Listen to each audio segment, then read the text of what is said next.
Back with ET now, here with the India development debate. The Modi government's ambitious plan to privatise Air India has failed to generate enough excitement on the ground. Last month, former Aviation Minister Ashok Gajapati Raju had said there aren't enough bakras in the market to buy Air India, and he may well be right. The country's top three airlines, IndiGo, Jet Airways and Tata, have indicated that they are unlikely to participate in the bidding process due to stringent conditions for the takeover. Reports suggest that the government may be forced to sweeten the offer, although it remains to be seen if the proposed concessions are good enough to attract more suitors for the Maharaja. Indeed. Now, why are aviation companies staying away from Air India?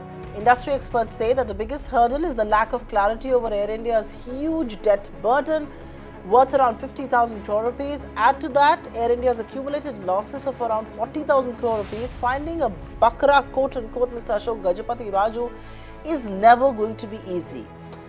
The potential suitor will also have to assume the heavy baggage of employee liabilities, not to mention about the confusion of the 24% residual stake that the centre wants to retain, at least for 3 years after it has sold the airline. Now, what makes Air India still a worthwhile buy is its international rights, called the bilaterals in the airline parlance.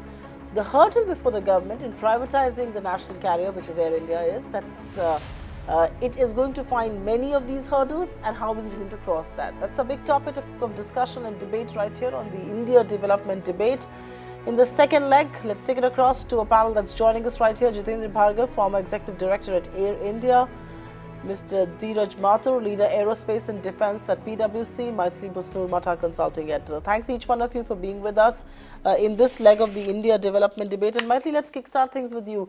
Is the sale of Air India seemingly in jeopardy with the kind of stories that are now coming to fore, with the kind of headlines that it has gathered, and with the kind of cold feet the people are showing?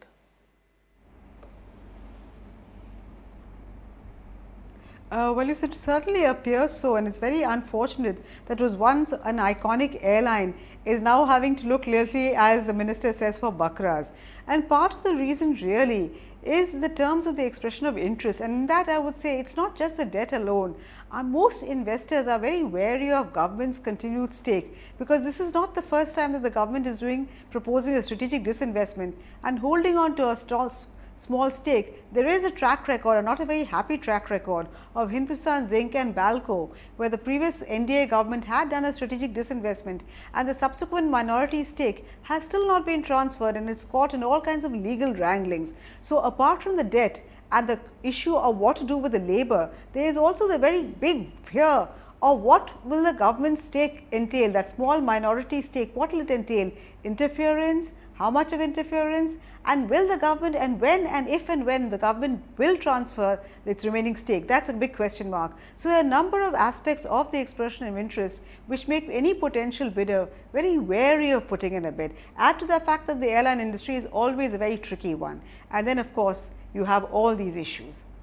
Indeed, and we will hopefully debate on some of those key clauses that perhaps need to be reviewed. But Jitendra Bhargav, a slightly tricky question coming your way, and this is what has been alleged by the unions, and of course they are a vested party here. But do you believe that probable bidders are arm twisting the government on the Air India sale process, giving this whole impression that there is no response for us, they're not going to invest because they want the conditions to be tweaked? Are they arm twisting the government on the Air India sale process? Look, the unions have never been supportive of the move for disinvestment for safety of their own jobs rather than safety of the airline's future, etc. That's one part of it. They're naturally making an allegation that, look, government is allowing itself to have a negative kind of an image so that they can tweak rules. I would like to counter this argument by simply stating that, did we expect the government to put all the cards on the table and say, okay, come and this is what we'll do it? There's a process involved. Government has struck a balance between the debt, equity and other things, though I would support my co-panelist here that yes, it would have been better for the government to have shared 100% of equity rather than retain 24%, because as I've written in my book also, government has a propensity to interfere, meddle in Air India's affairs, and we should not give politicians a license just by virtue of holding 24% equity to do that. But I'm not as negative as it may sound that look, everybody is walking away. There is still time for the EOI, for the people to respond to the EOI, and I'm sure they will. There is a need for government also to be proactive, call the prospective parties saying, allay their apprehension that they may have. Say, for example, IndiGo, which was the first one to have indicated this interest. International, yes, Air India Express, they are interested in. Domestic part, they aren't in. Now, naturally, when they have 40% market share of the domestic market, why would they saddle themselves with employees and the fleet, etc., to look at? So there is be a way that the government must find out. After all, it is a complex issue. There is no denying on this issue. To say that one would have said Air India's expression of interest will come in, and people would say, okay, here I am, take my bid.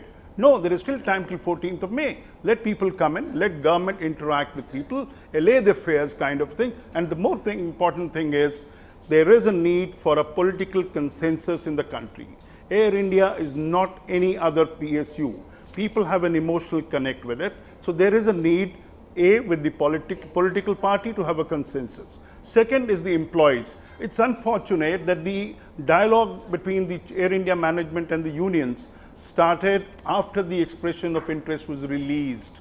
It would have been much better if this was done 3 months earlier. Explain to them the rationale behind this investment. Right. People believe that Air India can survive on its own without Mr. government Bhargav, infusing funds, which is not the case. Air India just one point, just a minute. Air India will get into irrelevance very soon because 900 aircraft are on order by private airlines once they add capacity. And no, this is not something that we expect. We want Air India to be a robust airline. Okay.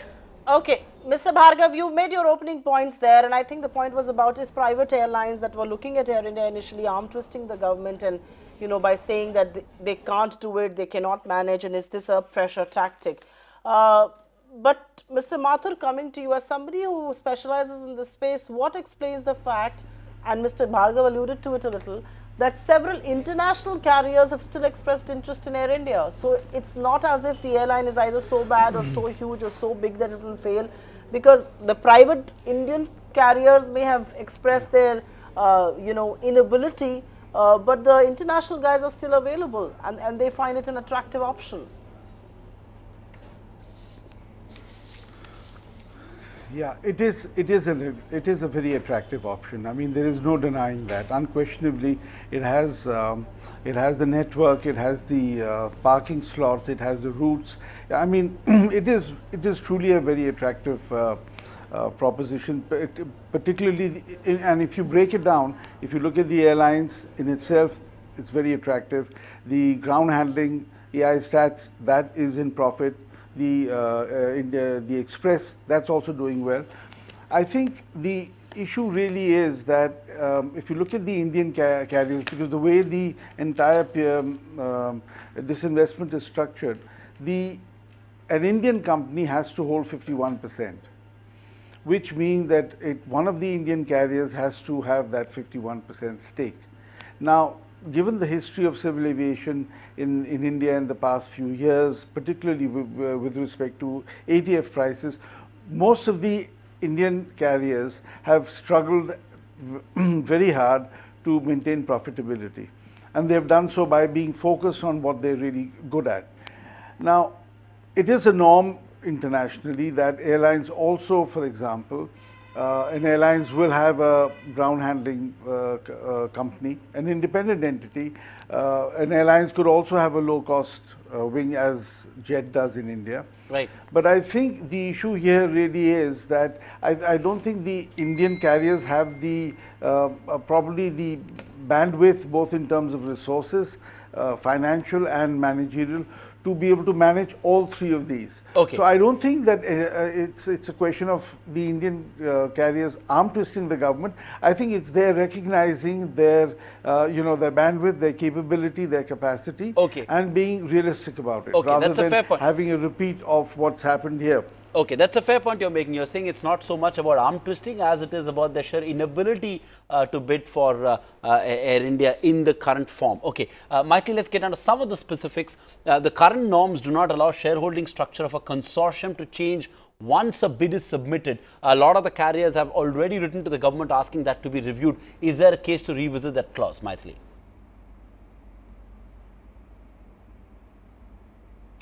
Well, I would think so, because in all these cases, whenever the government is trying to do a strategic disinvestment in particular, all the potential bidders will try and get the best part of the bargain. So it's a question really of who blinks first. So the government will really have to see and decide what are the kind of concessions it is willing to concede. It could be a negotiating stance, because right now this is only the expression of interest and it should not be taken as cast in stone. So while government should show some flexibility, I think it's also important that the government does not really negotiate and give away all its, all the advantages it has, because remember, Air India has a huge potential. At the moment, yes, it's been really almost run to the ground, but it has so many bilaterals, it has a huge crew, it has a lot of planes, it has a lot of landing rights. So for all these advantages are not to be scoffed at. So while government needs to show some amount of flexibility, I also think it would be inadvisable for government to really give it for a song, as it were. So I think it's basically these are negotiating stance. This is that each party is trying to take, and while government should show flexibility and not look at everything,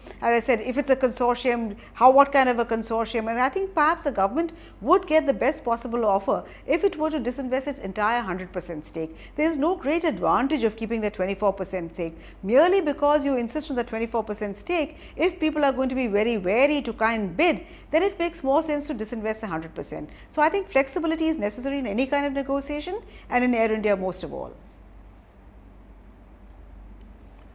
Okay, Mr. Bhargav, we want to quickly come in on this exact point about 100% stake or a piecemeal approach. There are some carriers who are lobbying for a piecemeal. I'll come to you, Mr. Mathur, just give me some time.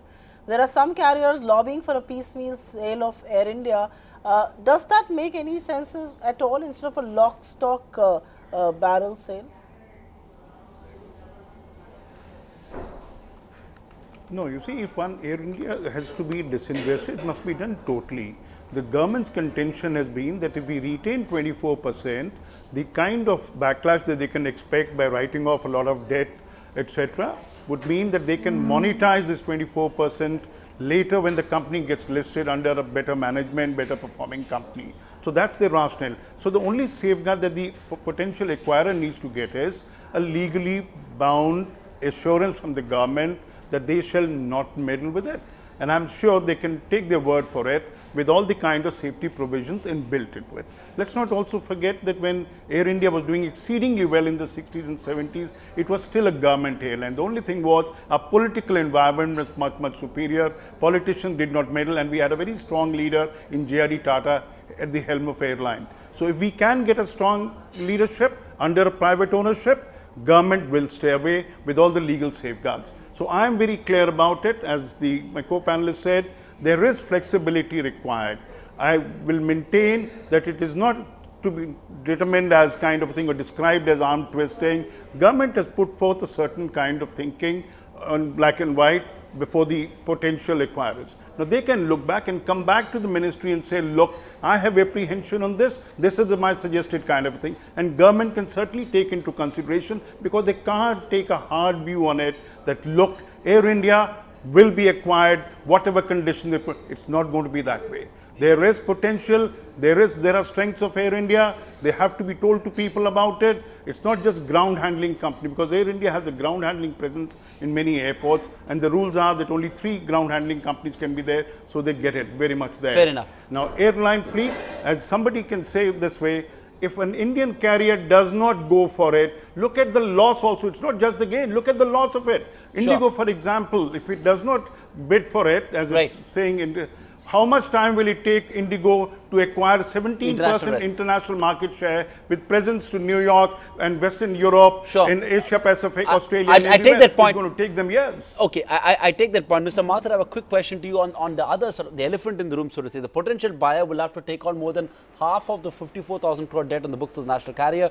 Is that too much of a bidder? We don't even know, the bidder won't even get to Air India's non-core assets, lands and commercial places at prime locations. So is that too much of a deterrent for bidders? Certainly, the debt. I mean, there's no getting away from the fact that getting almost 60% of the present debt is going to be a big challenge to service that debt. Of course, not all of it is interest-bearing debt, but there's current liabilities and there's financial leases as well. But that is a deterrent, and therefore it is essential that whoever buys has complete managerial control. And therefore, I do agree what what my esteemed co-panelist said, that I think if you're divesting, then you should divest 100%. This 24, hanging on to 24%, seems to be a conservative stroke, a compromise between, sort of a fig leaf offered to those who are opposing the disinvestment. If the government has decided to disinvest, then please do it whole hog. Whoever is buying and taking on such a huge debt and such a huge risk should have complete independence in managing the airlines. And I think, as one of the co-panelists mentioned, what is needed is flexibility. There are several issues on the table, and there are, so while certainly government should be very flexible, equally it mustn't give in on every issue. There are some issues on which it should stand firm. For example, asking for a 3-year locking is not entirely unreasonable. Right. You do want to have a successor company with a certain level of stability. Right. Yeah. Okay, I'm going to talk about, as far as stability is concerned, with Maithili further. And Maithili, the other pressing issue in this entire Air India stake sale, one second, Mr. Bhargav, I'll come to you later, is that of labour or rationalization of labour. Now, the government has had to pump in around 4,000 crore rupees a year to keep this airline running, to keep it operational. Its operational efficiencies is not great, with Air India's per unit employee cost at 1.3 times. And that of IndiGo in fiscal year 17. Now, further after acquisition, the new bosses have to retain permanent employees for at least a year. Do you think these are very stringent, very steep conditions for private players to agree to?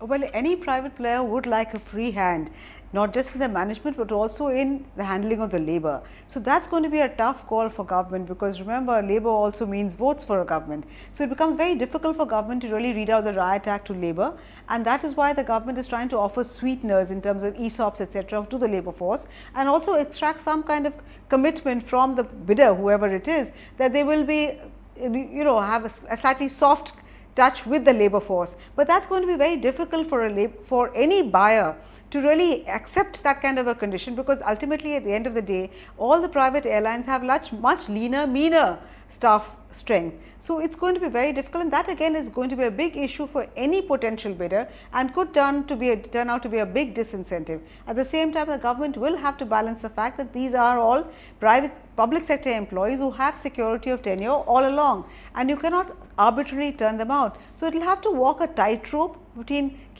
honouring its promises to the labour force, which is why the minister has talked about various sweeteners. Now, whether the potential bidder will be willing to accept the sweeteners is a big question mark, because remember, internationally also, the airline industry is not an easy industry. There's hardly any airline which has shown a consistent profit in the past, and at the moment, most of the international airlines, including some of the big Middle Eastern ones, are struggling. At the same time, oil prices are going up, so it's not a very happy time for any potential bidder to look at taking on a big airline like Air India. Oh, it's definitely, from a timing point of view, it's not a great time to be looking at a big mammoth carrier like Air India. Closing comments, I've just got a minute and a half on the show. Jitendra Bhargav, what if no serious bidders turn up? What's the government going to do then? Will the government shut the carrier down, liquidate assets? I mean, what are the options left with the government but to ensure that bidders come in and participate in the sale process? You see, I'm not as pessimistic as perhaps your question suggests. The reality is that you will find a bidder. People will realize the value of Air India. It's only a question of government taking a proactive approach and not just living. And what have we heard from at the moment? You see, this negative streak has come in because people have reacted to public statements in the media, and you are coming to a certain conclusion on it. Like, for example, the debt part of it, people are forgetting that the debt is being transferred because the aircraft are going to be taken, and these are aircraft loans that we are looking at. Now, this is what, as my co-panelist said, you are getting interest-bearing debt is being transferred, and that's no, and people will see reason for it. Employees, let's not make it a big issue. 11,800 permanent employees, 37% of them will retire in the next 5 years. Bulk of these permanent employees are constituted by pilots, maintenance engineers, and cabin crew. So where is the problem kind of a thing? You can't say, look, Air India is the best option. If it was the best option, government wouldn't have disinvested. There is a need for disinvestment. There are negatives, but there are also positives, and we must be focusing on positives. And if government is flexible, you will find people coming in. I'm not as negative as people would suggest, just because we've read 3 statements in the last 3 days of 3 carriers saying we are not interested. Right, but right. let's wait till November 14th. Mr. Bhargav, I'm the really final hard pressed response. for time, and I'm sorry I've had to interfere and interrupt you right there, but I've just got 30 last seconds on the show. And Mr. Mathur, very quickly, can the government afford a no-show given the fact that this is a test case for Mr. Modi's ability to privatize a loss-making company, and the only sort of privatization that we will see in this under this government? So I wouldn't make this a prestige issue at all. This is a commercial matter. So, you know, we're talking serious money, and we're talking of complex problems, a large workforce, etc. And these things can't be sort of, you know, just negotiated overnight. It's a very tough transaction, and therefore I wouldn't put it in the perspective of you know, this being a matter of prestige for the government. All I would say is that it's a great asset, it's a very attractive asset. The government needs to be flexible and leverage the strengths that the entire conglomerate offers, and negotiate with potential bidders. Like others have said, we need to talk to the different Indian carriers and you know, understand their perspective, and possibly sweeten the deal, restructure it slightly. Okay. But be flexible. Negotiate, don't just give up everything. Okay, the consensus is be flexible but get the deal done, because delaying it is not a good option. The more you delay, the more the value gets eroded from the carrier, and that's something that the government should definitely not be open to. So this is in some sense a test case for the government's ability to walk the talk on privatizing Air India. Timed out on this edition of the India Development Debate. Thanks very much for being with us. Up next is Top 10 at 10 with Tanya Bharadwaj.